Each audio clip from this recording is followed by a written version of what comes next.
Bonjour tout le monde, c'est Florence. Eh bien, je suis contente de vous retrouver aujourd'hui pour une présentation d'un jeu. Donc, c'est un jeu qui est sorti déjà il y a longtemps, peut-être une dizaine d'années, quelque chose comme ça. C'est le Deviantmoon Tarot de Patrick Valenza. Et donc ici, l'édition que je vous présente, c'est la version sans bordure.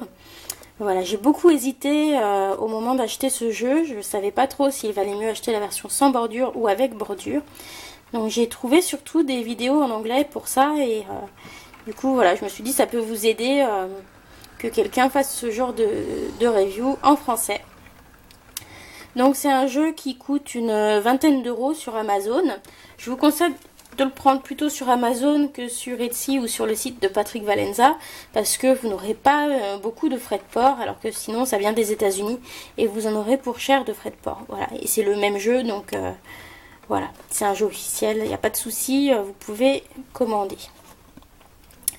Donc la boîte est comme ceci. Hop. Donc c'est une boîte en carton brillant, assez fin. Voilà, la boîte est jolie hein, de son aspect brillant glossy comme ça. Par contre, quand elle est pleine, c'est vraiment très très serré. Du coup, en refermant, j'ai corné ici un petit peu avec une carte. Donc je vous ai dit, j'ai vraiment pas de chance moi avec les boîtiers des jeux de Patrick Valenza. Donc voilà, ce que je fais maintenant, c'est que je retire les cartes qui ne font pas partie du jeu. Je retire le petit guidebook et je remets les cartes dedans et là ça passe, il n'y a plus de problème. Par contre, si je devais transporter régulièrement ce jeu ou même le transporter dans une valise, je pense pas que je prendrais la boîte parce que je pense qu'elle risquerait de morfler quand même. Donc voilà, c'est une belle boîte, elle est jolie mais elle n'est pas hyper costaud je pense. Voilà. Donc ce jeu arrive avec eh bien, une carte de présentation qui est comme ceci. Et puis une petite carte de publicité comme ça qui vous parle du livre d'accompagnement. Donc c'est un livre plutôt qui va parler des sources d'inspiration et du travail de création. C'est pas vraiment un livre qui va vous donner des significations de cartes. Donc voilà, c'est bon à savoir si vous comptiez l'acheter. Donc je pense que c'est un très beau livre, hein, mais déjà c'est en anglais. Et voilà, c'est pas les définitions des cartes, c'est vraiment quelque chose sur ce qui inspire son art. Voilà. Bref, donc le dos des cartes est comme ceci. Donc je trouve que le dos est vraiment très élégant, très joli, avec toutes ces lunes comme ça, c'est un côté très mystique. Et puis si on regarde de près, voilà, là vous devez le voir, je pense, il y a un effet craquelé. Voilà, au niveau de l'impression, ça donne un effet craquelé sur le dos. Sur les lunes aussi, je ne sais pas si ça ressortira tellement. Voilà, donc c'est pas un noir tout uni, hein. C'est un brun presque noir. Voilà, avec des effets de craquelure. Et on a une jolie, hop là, une jolie bordure assez fine. Voilà, tout en finesse, que je trouve très jolie sur cette version. Voilà. Et donc, pour comparer, eh bien, j'ai ressorti une carte du Deviantmoon Tarot qui est de la version donc avec bordure. Et donc déjà, les cartes n'ont pas les mêmes dimensions. Elles sont un petit peu plus étroites dans la version sans bordure. La hauteur peut-être un petit poil plus haut, mais pas grand chose. Et par contre, vous pouvez voir qu'elles n'ont pas la même couleur. La version sans bordure au dos est plus noire. Celle-ci est plus marron. Voilà. Donc si vous avez l'intention d'acheter ça et par la suite, par exemple, le Mildred Payne ou The Oracle of Black Enchantment, ce dos-là, ça sortira bien mieux avec les autres jeux. Voilà. Puis personnellement, je trouve que c'est quand même plus joli ça que ça avec la bordure blanche. Voilà. Au niveau de l'épaisseur du carton, les deux sont bien. Les deux ont un fini mat. Après, celle-ci est plus souple que celui-ci, mais je pense pas qu'il soit plus fragile pour autant. Voilà. Donc j'espère que cela vous a été utile. Et puis en termes de comparaison, eh bien, on va comparer l'as de pentacle avec bordure, avec celui qui est sans bordure, pour que vous vous rendiez bien compte de la différence entre les deux jeux. Voilà. Donc même si la carte est un peu plus étroite en version sans bordure, je trouve qu'on profite bien mieux de l'illustration, parce que déjà elle est agrandie. Et puis c'est vraiment beau, je trouve.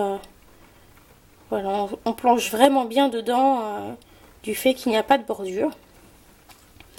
Et au niveau de la police en bas pour le nom des cartes, c'est la même police d'écriture. Par contre ici c'est sur un fond noir, ici c'était sur un fond un peu moutarde.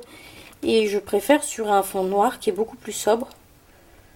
Voilà, donc pour moi, clairement, je préfère largement la version sans bordure à la version avec bordure. Voilà, et je pense que de manière générale, ça doit être la version qui plaît le plus maintenant, hein, puisqu'elle est sortie plus tard que celle-ci. Mais je pense que ça est vraiment une belle amélioration, cette version sans bordure. Alors, vous avez donc dedans un petit livret, comme ça, uniquement en anglais. Donc d'abord, une petite présentation de Patrick Valenza. Et copyright, la page de présentation. La création du Deviant Moon, donc avec ses sources d'inspiration un petit peu. Et puis directement la signification des cartes. Donc là par exemple vous avez les arcanes majeures, on a à peu près pour chaque carte. Donc on a le numéro et le nom de la carte. Et ensuite on a environ 3-4 lignes de description de la scène.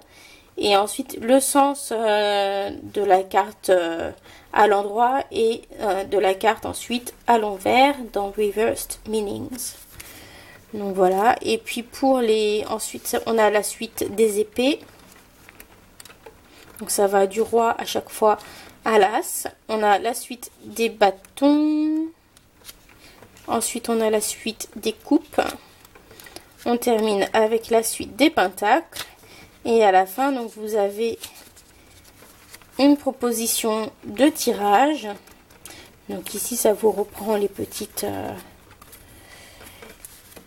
les différents éléments. Donc il se présente en cercle avec 10 cartes. On part de la gauche, on tourne dans le sens contraire des aiguilles d'une montre.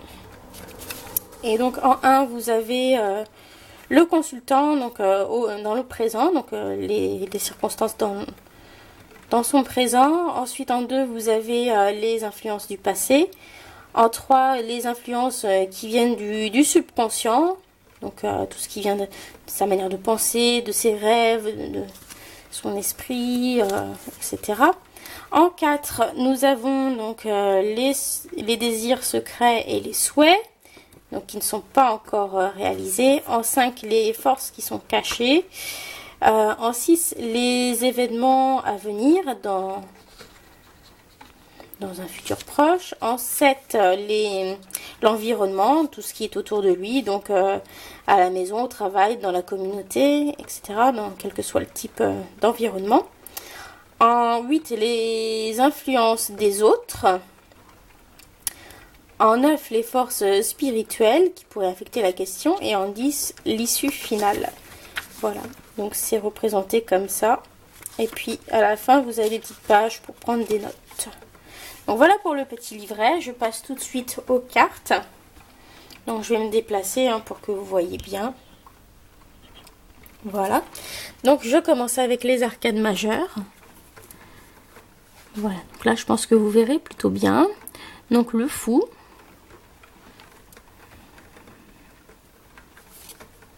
Le magicien. La grande prêtresse.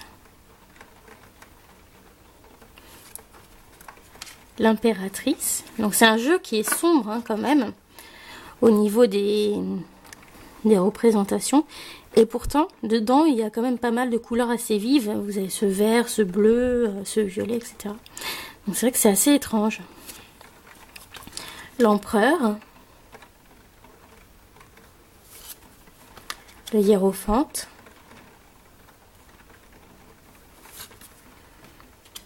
Les amoureux. Le chariot,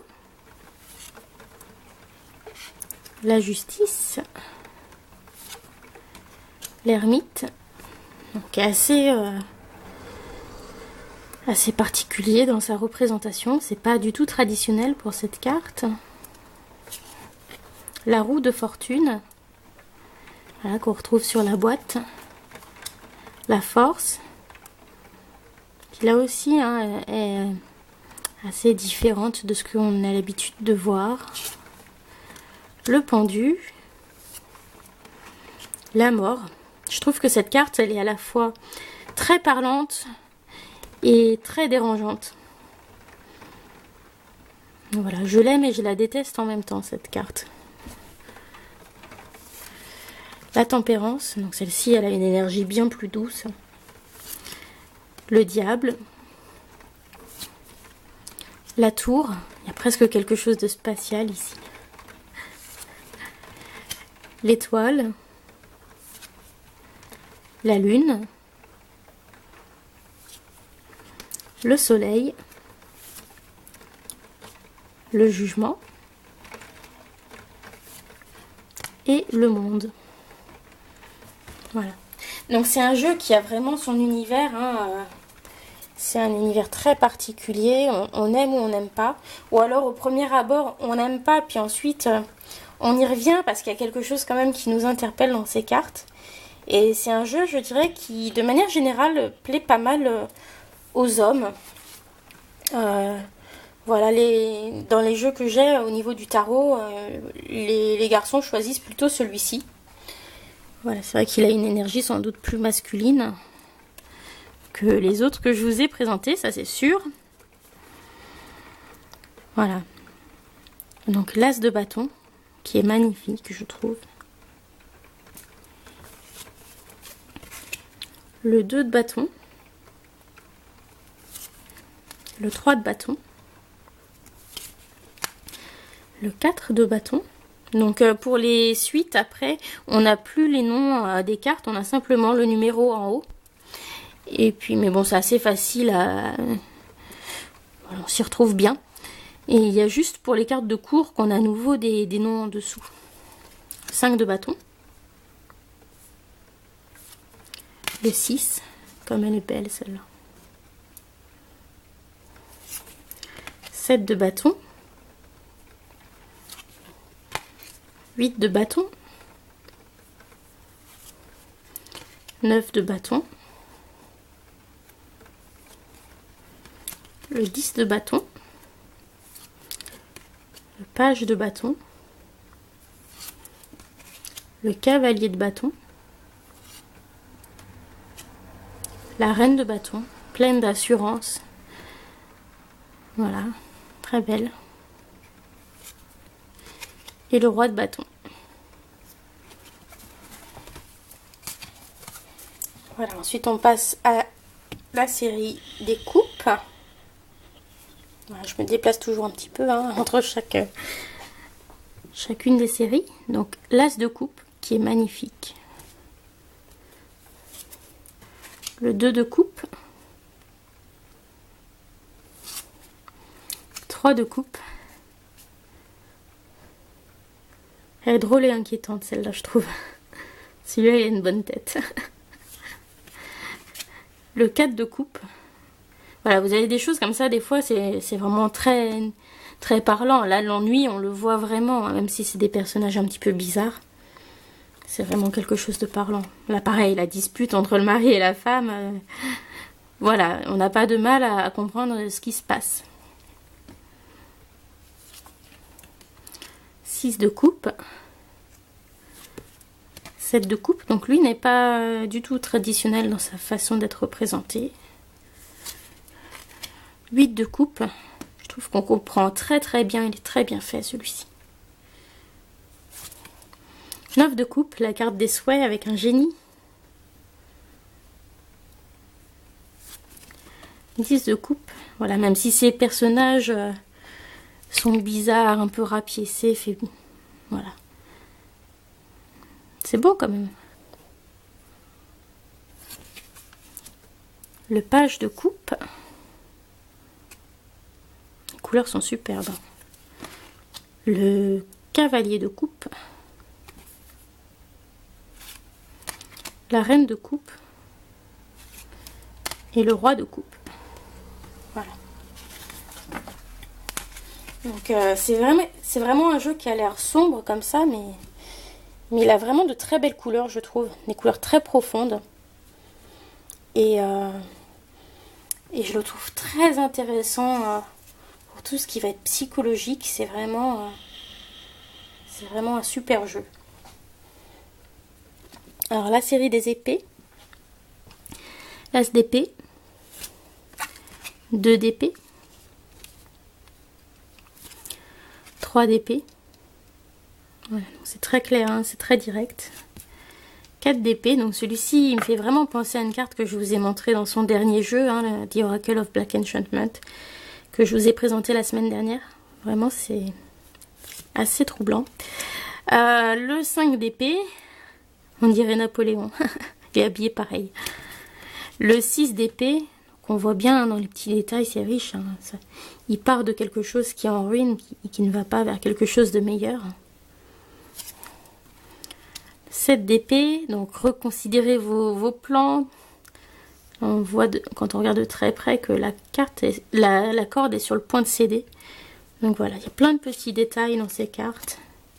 8 d'épée, 9 d'épée, très parlant aussi. 10 d'épée, page d'épée, qu'on voit bien le côté analyse, etc. du mental. Le cavalier d'épée, la reine d'épée, le roi d'épée. Et on passe donc à la dernière série, les pentacles. Hop, je me déplace une dernière fois. Donc le superbe as de pentacle. 2 de pentacle, je le trouve très beau aussi. 3 de pentacle. 4 de pentacle. 5 de pentacle. 6. 7 de pentacle. Le 8 de pentacle. Le 9 de pentacle, le 10, tout ce qui est réussite, confort matériel, etc. On voit qu'ils ont un esclave qui leur tient la table. Page de pentacle, le cavalier de pentacle, la reine de pentacle et le roi. Voilà, donc je vous ai montré toutes les cartes. Dites-moi ce que vous en pensez, si vous avez ce jeu. Voilà, moi c'est un jeu au départ j'ai trouvé très dur dans son imagerie, qui m'a fait un effet un petit peu bizarre, et en même temps je trouvais qu'il avait quelque chose de fascinant. Et voilà, c'est ce qui m'a poussé à vouloir l'acheter ou le commander. Donc voilà, c'est un jeu vraiment que j'aime bien. Je trouve qu'il est parlant et il est très juste dans ce qu'il dit. Donc voilà, si vous aimez ce style, je vous le recommande. Si vous cherchez un jeu aussi, peut-être à offrir à un garçon, si vous connaissez un garçon qui veut tirer les cartes, je trouve que c'est un jeu voilà, qui est très bien pour les garçons. En général, c'est quelque chose qui leur plaît. Voilà, et puis si vous aimez cet univers de Patrick Valenza, forcément, voilà, c'est un classique à avoir. Donc voilà, j'espère que ça vous a intéressé. Et puis pour la prochaine fois, je vous présenterai l'Oracle des miroirs de Dimitri d'Alphonse Biovril. Pardon, je suis en fin de vidéo. Et bien voilà, donc j'espère que ça vous a plu. Je vous fais plein de gros bisous. Et puis je vous souhaite une bonne journée. N'hésitez pas à vous abonner si ce n'est pas déjà fait. Et à suivre ma page Facebook, Miss Florence, Tarot et Oracle. Voilà, je vous fais plein de gros bisous. Bye bye.